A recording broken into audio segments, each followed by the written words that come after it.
Ever imagine being locked up, I mean really locked up, in a prison, one of those notorious prisons, like facing years in a place you can't escape? Oh, absolutely. I can't even imagine. Well, that's the situation Giacomo Casanova found himself in way back in 1755. Ah, Casanova, what a character. Today we're doing a deep dive into his story. A deep dive, great.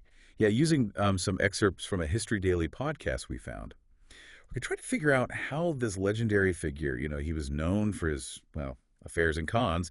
How did he manage to escape from the inescapable Leeds prison in Venice? It's an amazing story. The Leeds prison was supposed to be inescapable. It truly captures the imagination, his whole life, really. A whirlwind of adventure and intrigue and just always pushing those boundaries. But to really understand how he escaped, we have to understand the man, right? You're absolutely right. I mean, his reputation precedes him. So let's start at the beginning. What can you tell us about his early life? Okay, sure. Did anything in his upbringing hint at the kind of extraordinary life he would go on to live? Well, let's see. He was born in 1725 in Venice Okay. to a family of actors. Oh, wow. Yeah. So you might think that would set the stage for a life, on the stage. Of course. But he was much more interested in books and knowledge from when he was really little. Huh. He actually even joined the priesthood for a short time. A priest. Wait, seriously. That's a surprise, I have to say. I mean, Yeah. it's pretty hard to picture, the notorious Casanova as a man of the cloth. I know, right? It is, isn't it? And unsurprisingly, it wasn't a path he stayed on for very long. He just seemed to have, how can I put it, a natural inclination for gambling and, well, shall we say, a fondness for the ladies. Right. Neither of which are very compatible with a life of piety. Yeah, definitely not.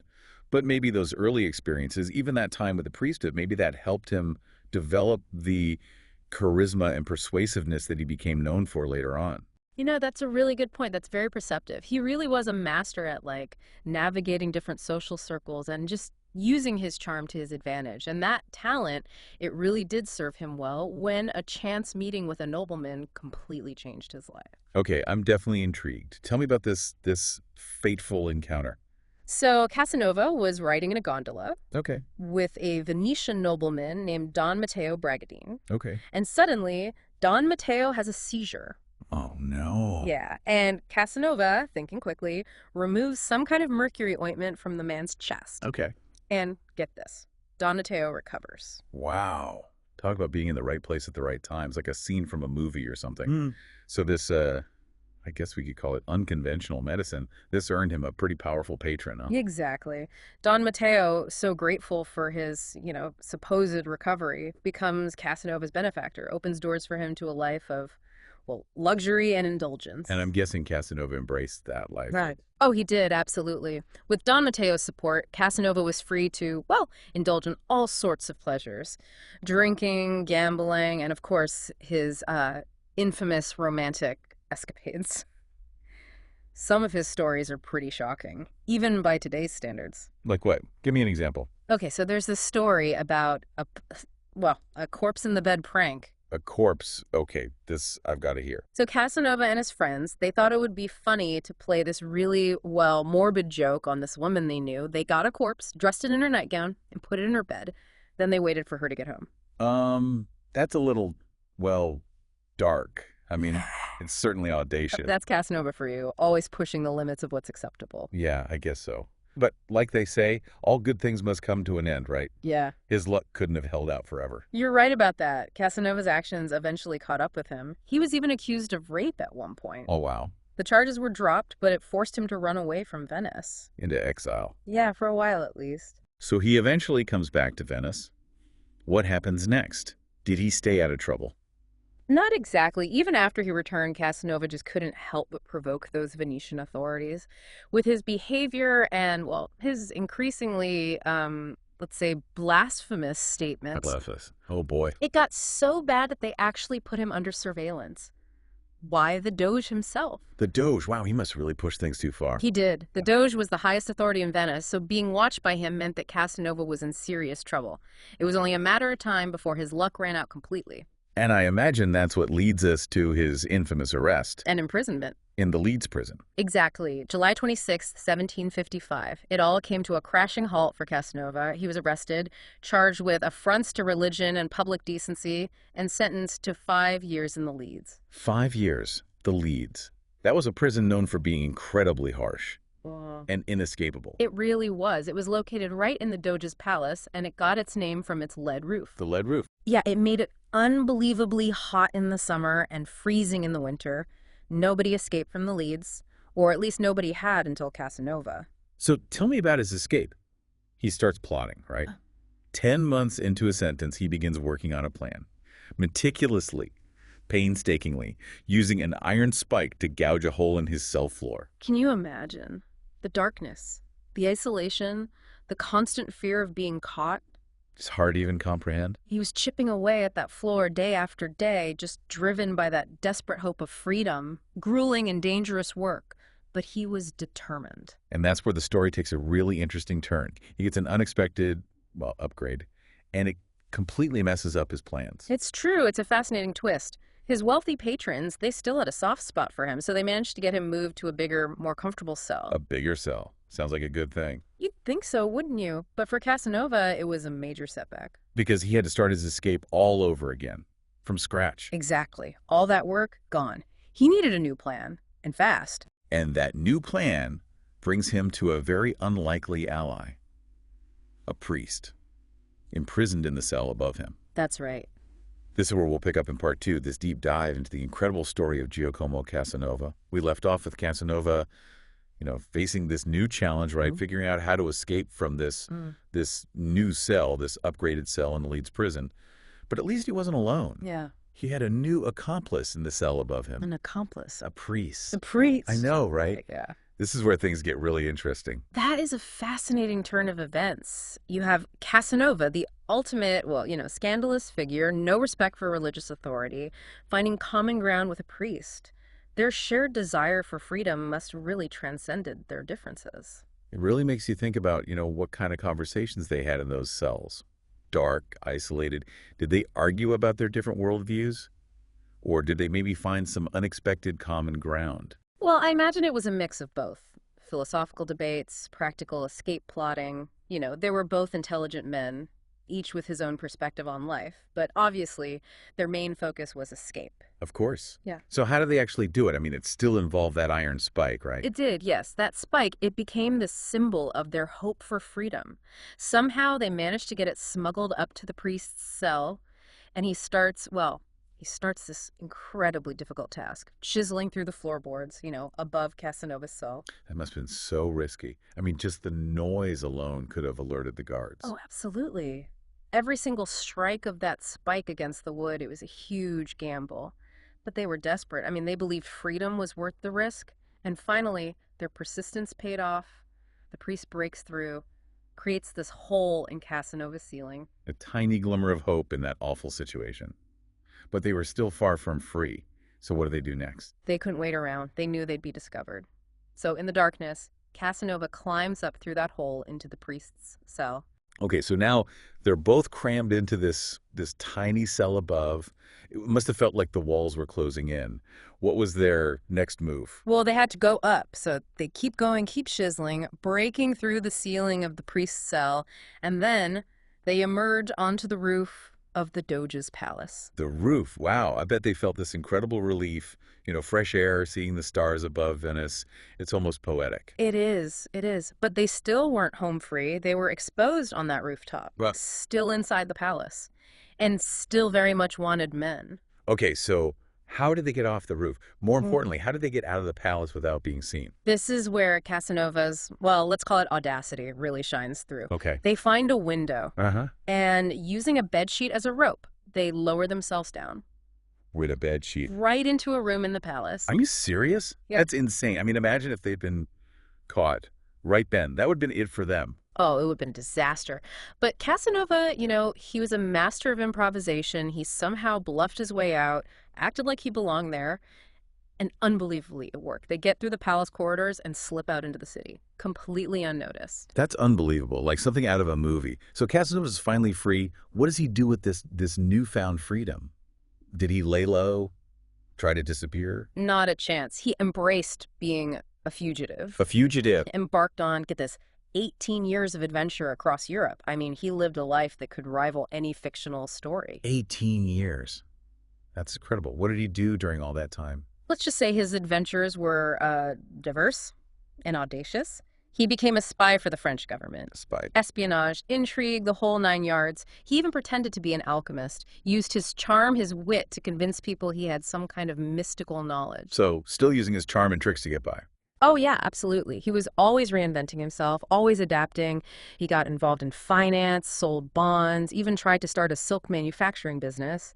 Although, like many of his business ventures, that one failed. So it seems like his life was this constant up and down, but he always landed on his feet. He did. He did. He had this uncanny ability to escape trouble, to just charm his way out of any situation. And, well, there's this really famous example, the story of how he convinced some French nobleman that he, Casanova, had the secret to eternal life. Eternal life. Come on. Did he really have some kind of magic potion? Of course not. It was all a scam, a very elaborate con designed to take advantage of this nobleman's desire for, well, immortality.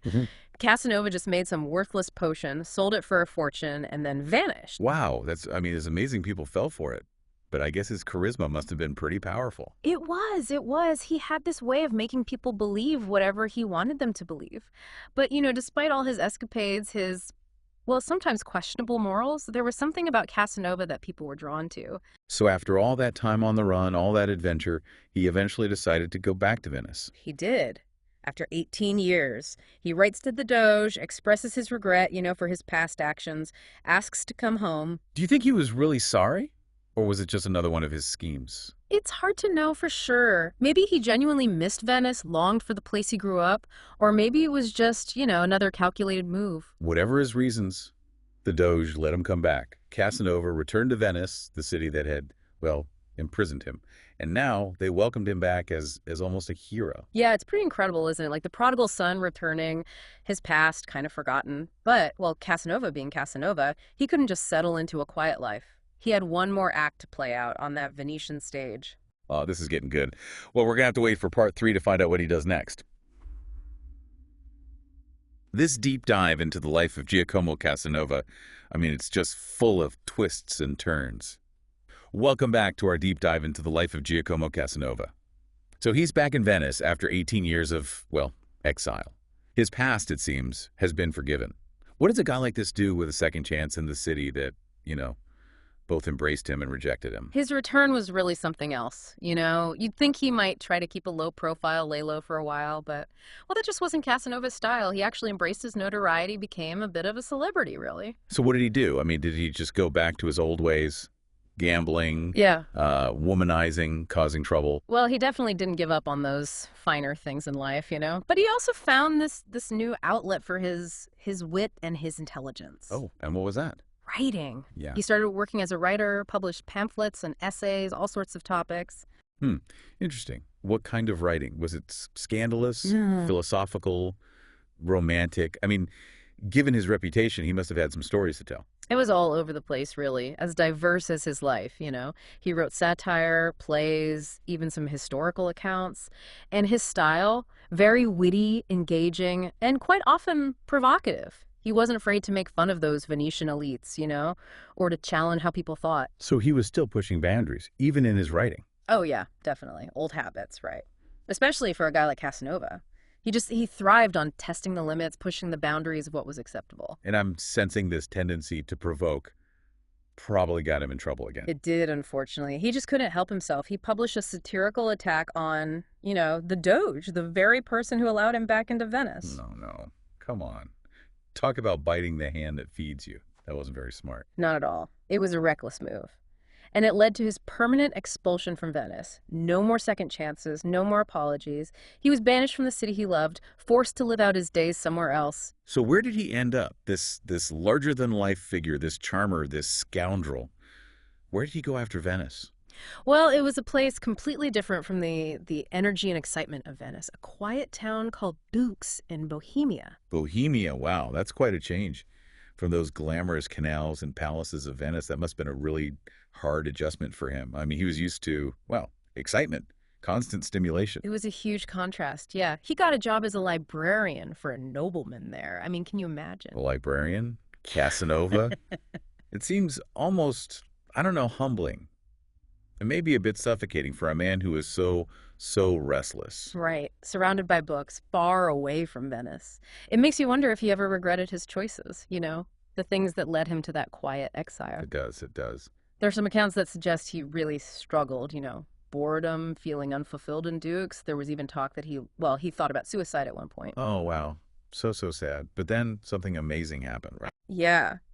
Casanova found a new purpose, a way to understand his crazy past and leave his mark on the world. What was it? What happened? He decided to write his autobiography, a detailed account of his life. His autobiography. That must be one wild ride. Knowing Casanova, it's probably full of adventure and intrigue, and maybe a little exaggeration, too. It's an incredible read, yeah. It's called Histoire de ma vie, which means story of my life. And in it, he chronicles everything, his travels, his loves, his schemes, his highs and his lows. Doesn't hold anything back. It's like a window into this whole world that is at the same time captivating and, well, shocking even to us today. Yeah, I bet. So, in a way, he achieved immortality through his writing. Not the eternal use he tried to sell, but a different kind. Exactly. And it's that writing that makes his story still resonate with people, centuries later. He's this captivating and controversial figure, a Right. symbol of both the allure and the dangers of, well, living life on your own terms. So what can we learn from Giacomo Casanova? I mean, what insights can we take away from this deep dive into his world? I think his story, it really asks us to consider freedom, what it means, the price of, indulging too much, and the power of stories, how they last. Casanova, with all his flaws and contradictions, he makes us ask ourselves, what does it mean to live a meaningful life? What compromises are we willing to make to get what we want? And what kind of legacy do we want to leave behind? Those are some big questions, and it really shows how interesting Casanova is, that his story still makes us think about these things today. Absolutely. He may have died, relatively unknown in 1798, but his legend lives on through the stories he told and the life he lived. So audacious. From Venice to that quiet library in Bohemia, Casanova's story is it's this whirlwind, adventure, intrigue, reinvention. He challenges our ideas about morality, ambition, what it means to make your mark on the world. And as you keep exploring history, remember to keep an open mind, be a little skeptical, because as Casanova shows us, sometimes truth is stranger than fiction. Absolutely. And if you enjoyed this deep dive into the life of Giacomo Casanova, make sure you subscribe to our podcast for more amazing explorations of history's most fascinating people. We'll be back soon with another episode, uncovering even more hidden gems from the past.